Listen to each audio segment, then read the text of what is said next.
Education is most powerful weapon அப்படின்ற ஒரு விஷயத்த ஒவ்வொரு இன்டர்வியூ மூலமா அண்ணாமலை அவங்க தெரியப்படுத்திட்டு இருக்காங்க. ஒரு பொலிட்டிக்கல் லீடரா அவரை பிடிக்குமான்னு கேட்டா கண்டிப்பா பிடிக்காது. ஒரு ஒரு கட்சி சம்பந்தப்பட்ட ஒரு மனிதரா பிடிக்குமான்னு கேட்டா கண்டிப்பா பிடிக்காது. பட் அவர் ஒரு இன்ஸ்பைரிங் பர்சனா பிடிக்குமான்னு கேட்டா கண்டிப்பா பிடிக்கும். தன்னோட 23 வயசுல ஐஏஎஸ் ஆஃபீஸர் ஐபிஎஸ் ஆஃபீஸரா ஜாயின் பண்ணி அந்த வேலை வேணாம், நமக்கு இந்த வேலை செட் ஆகாதுன்னு 10 இயர்ஸ் கழிச்சு முடிவு பண்ணி ஒரு ஃபீல்டுக்குள்ள போறாரு பொலிட்டிக்கல்.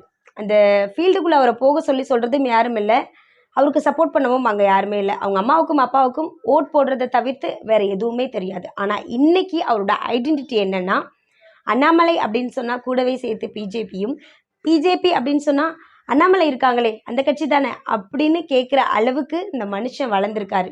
நம்மக்கிட்ட என்ன இருக்கு, நம்ம ஏன் இந்த வேலையை பார்க்கணும்னு நினைக்கிறத விட நமக்கு என்ன தேவையோ அதுக்காக கண்டினியூஸ் எஃபோர்ட் போடுறது தப்பே இல்லை.